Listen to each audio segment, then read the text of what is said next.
Along came the B and the T, followed by the Q, I, and A.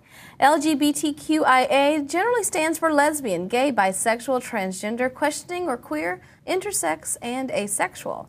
But an additional group of people would like to be included in the fight for rights and recognition: Aromantics. An aromantic is defined as someone who does not experience romantic attraction to others. They can be asexual, but not always. And joining us to share more, we have activist Stormy O'Brink. We also have demi-romantic and demisexual student Victoria Allen. Demis actually fall in the aromantic spectrum. And aromantic and asexual student Charlie Baker. Hello, everyone. Good afternoon. Hello. Well, I'm so grateful that you all are here having this conversation. Remember, it's a conversation, not an interview, so feel free to jump in. But Charlie, let's start with you because you identify as being aromantic. What does that mean to you? What does that title mean to you? A better way to put it is, what does it not, if that makes sense?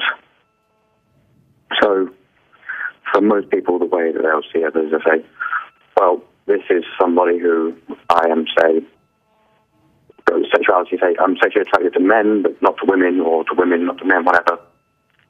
And then there'll be people who say, well, they're not attracted to anyone, they're asexual, which will come up later. It's a similar sort of situation for aromantics. It's say, well, I am attracted to men romantically or to women romantically, and then it's just the lack of that. It's the absence as opposed to the present. And Victoria, when you're listening to this, when you're thinking about your own experience, you can relate, don't you think? Well, tell us a little bit about what being aromantic means to you. Well, I can relate to an extent, but considering I'm actually demi-romantic, it means that it's a possibility for me to feel romantic attraction. If I have a strong enough emotional connection to someone, it's not never going to happen, necessarily. And so, when we're talking about this, Stormy, one of the interesting things is there is a spectrum. There can be many things to many people. You've done much research on aromantics, right? Yes and no. Most of the research that I've done was through one-on-one interviews with aromantic people. One of my queer platonic partners is aromantic, so I guess I have a little bit more insight into it because of that. And so, Victoria, one of the things that many people who fall in the spectrum might think of that is very important is platonic closeness, wouldn't you say? Yeah, the platonic closeness is a pretty big thing. Can you share a little bit about more what that means? Okay, so I have a queer platonic partner, which is it's more intense than a normal best friends relationship, and it's almost like a romantic relationship, but without any of the romantic attraction or any of the things that are usually considered romantic. It's just quite intense platonic feelings involved. Yeah. So it's like a really great friendship. What's the next step? I mean, so what is the difference between a really great friendship? Like, I have friends with whom I can just be with forever. We can have the best time. You can do all of these different things with. What is the difference between a friendship and a very close platonic relationship? Well, quite platonics are different because we're going to work on getting your audio. I'm so sorry, Charlie and Victoria, your audio is so bad. We're going to work on figuring that out. But Stormy, weigh in here, because one of the great things about now is both Charlie and Victoria are so young. Sometimes it takes many of us, those of us who are a little older, a really long time to figure out who we are, what we want to be, and how we want to define our romantic relationships. Isn't it great that these kids can get started young, figuring out who they are, what they want, to avoid a lot of miscommunication, a lot of drama? I think it is great, actually, that people are learning who they are so much younger. I think a lot of it has to do with the fact that we have more access to technology, more access to information. And I think that that's also eventually going to lead to more asexual and aromantic awareness. All right, so I want to talk about you because you are in a relationship with an aromantic individual. And now many people might put, as I said in my intro, aromance with asexual, thinking, okay, well, obviously, if you don't want to be romantic with someone, if you don't want hugs and kisses and lovey-dovey, you don't want to be in a relationship, but you're asexual. But that doesn't necessarily mean that, right? Right. While some asexual people feel romantic attraction, and so maybe they do want all of those lovey-dovey things like hugs and kisses, some people do not. And I think that there's a lot of diversity in relationships. With my relationship specifically that I have with my partner, who technically identifies as lithromantic, which is part of the aromantic spectrum, we don't really, we're not romantic in any way, shape, or form. I think the most romantic we got was last night watching Thelma and Louise for the first time. And that's how we like it. That's just how this relationship works. And while I don't identify as aromantic, I find that queer platonic relationships are something that really works for me, something that I feel comfortable in, and something that I really value and cherish. All right, I want to give the definition of queer platonic because we're talking about a lot of things in this conversation. It's a little bit much for our audience to chew, but hopefully they will be able to figure this out. Now, queer platonic describes relationships which are not romantic, but nonetheless involve an intense emotional connection beyond what most people now consider normal for a friendship. Okay, so there again, there are many facets to this. When you look for a partner, how do you find each other? Like, how did you and your aromantic partner find each other? Was it just through mutual friends? Did you fall together? Were these things? Did you know these elements of them before you became in a relationship? You know how there's love at first sight. I believe that you can fall in love at first sight. I saw her. We were at this event that we have called the Progressive Picnic, which advertises progressive organizations that were at my university campus. And I looked at her and I instantly knew that I wanted her to be my friend. And that's the same way. I don't just have one queer platonic partner. I have another who lives with me right now, and he's been one of my best friends since I was 15 years old, and I'm 22 now. The interesting thing is, the elements of this, I was actually talking with my partner about this. I said, the elements of this sound like what should go into a relationship. Like, these are it feels like the building blocks of good relationships. You should want this whether you're having sex, whether you're in a romantic relationship or not. You should want the elements of an aromantic relationship in whatever relationship you have. I mean, that's what's interesting. But I want to go to you, Charlie, because when you're listening to this, is this of any interest to you? Because on the spectrum, from your description of yourself, you seem to fall on just not wanting to deal with any of this, right?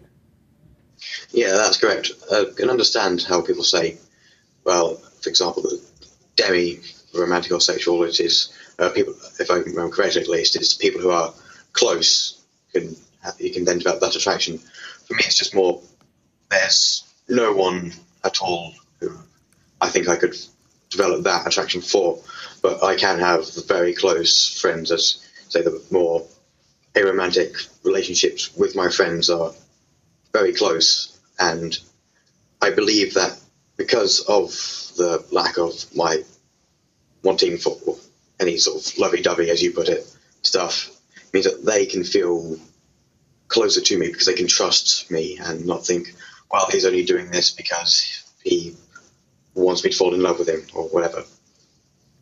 That's an important aspect of this, and it's something you've said yourself. When you try to explain this to people, even people close to you, they don't immediately know what you're talking about. This is kind of when I say a new definition, I'm not going to say it's a new definition. It's new to be explained and explored in modern society, right? Indeed, yeah. When I've tried to talk to people before, for example, as you said, I am young, I'm still a student in school. My classmates have always thought it weird that I've never had a girlfriend or boyfriend or anything like that. Now, when we're talking about this, Stormy, we're still waiting to get Victoria's audio organized. But one of the issues that can come up is you have the emotional compatibility. But in many relationships, sometimes you consider yourself a sexual being, right?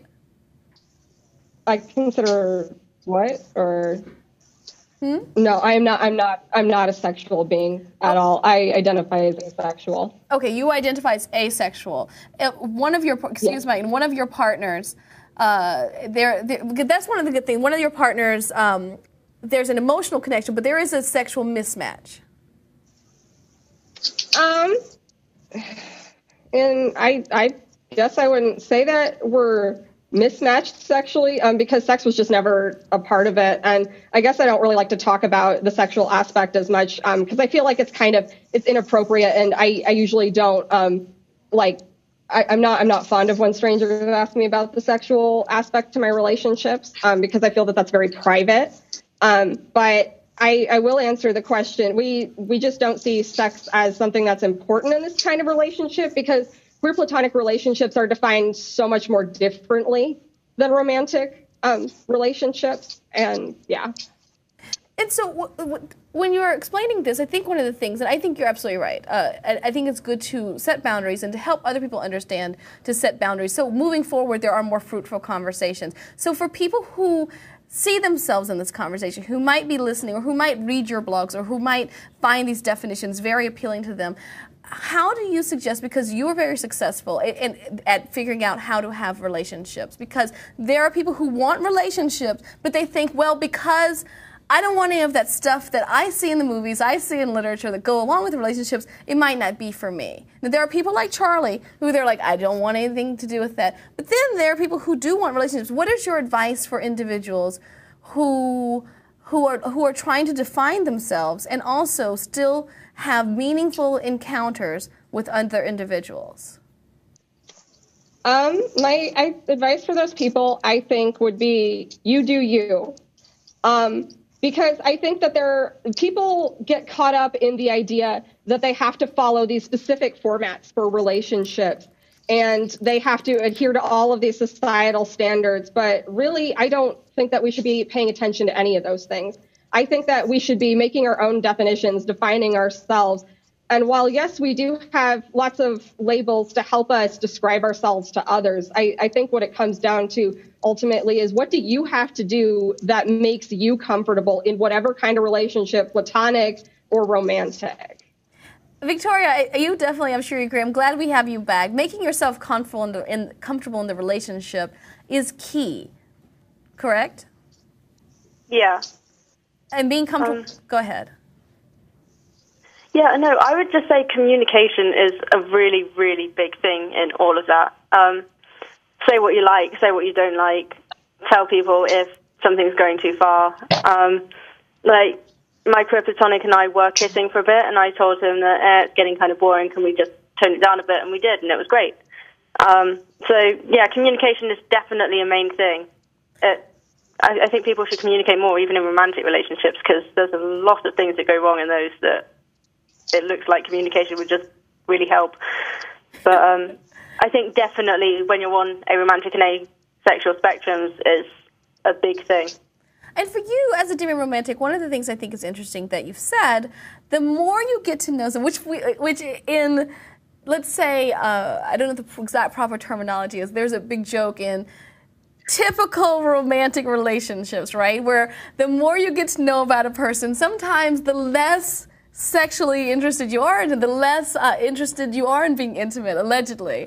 Whereas for you, you say the more of an emotional connection, the more you get to know the individual, the more romantic feelings grow for you, right? It's kind of like the inverse. It's not necessarily a growing of romantic feelings. It's just the more I get to know someone, the more likely it is that I would possibly feel romantic attraction towards them. So I wouldn't feel romantic attraction towards someone I just met, but if I knew them, they were my friend, and I liked them, and we got on really well, and there was a pretty strong emotional connection there, it's possible that I might develop romantic attraction towards them. Charlie, one of the elements of this conversation, the reason that it's important to talk about it is because it's for recognition. Because one of the things that people might say to you, I don't know if you experience this, oh, you can't possibly feel that way. You'll change when you meet the right person. Is that offensive to you when people suggest that you don't know what you actually want? I've heard that a lot, yes. A good metaphor I heard a while back to describe it is to say someone like that, well, why don't you love, I don't know, alpacas? It's going to sound really weird, of course. Say, well, why would I love alpacas? You say, well, how do you know you've just not met the right alpaca yet? That makes sense. It does make sense. Going back, because we've had some technical difficulty, Victoria, I don't think we ever got in your words, what you identify as a demi-romantic. We want to bring up the slate of how a demi-romantic is a type of gray romantic who only experiences romantic attraction after developing an emotional connection beforehand. We talked about that before. You don't experience primary romantic attraction, but you are capable of secondary romantic attraction, which falls within the aromantic spectrum. You talked about how that worked. One of the things people want to know is, well, how did you figure this out about yourself? Like, did first you come into a relationship, or was this something that you always knew that you looked at these things in this way? I was quite confused for a while because I wasn't getting any crushes or anything, but at the same time, I'd never actually come across aromantic, which was it's just confusing if you don't have a word for what you are, and it's like, oh, well, am I broken? But then I came across aromantic, and that didn't quite fit because I felt that I could be attracted to someone romantically attracted, if I knew them really well and I had an emotional connection to them and I liked them and stuff. And then I came across demi-romantic, which really did just click when I was maybe 17 or something. And it's really about finding the label that works for you and making the label fit yourself rather than trying to fit into certain labels, because that really doesn't work. I think that's important. Stormy, what she said is so important. She said, I felt broken. Talk about that. The work you do, that's what a lot of people are dealing with this from an early age, because they don't fit traditional ideas of what one should feel. And again, on the spectrum, generally, most people think, well, whether you are gay, straight, trans, intersex, wherever you are, people generally think, well, there should be this, you should find the person that you feel this overwhelming connection with and just love, and that you want to kiss and touch all over. And that can leave people feeling really lost. Thank goodness for the internet. Thank goodness for advocates and awareness. Yeah. That's a really common theme that I saw in a lot of my interviews within the aromantic community and the asexual community, is that people feel broken. Because in a way, we live in a hypersexualized society that has a lot of mixed messages about sex and romance, and people assume that these are the things that they should be feeling.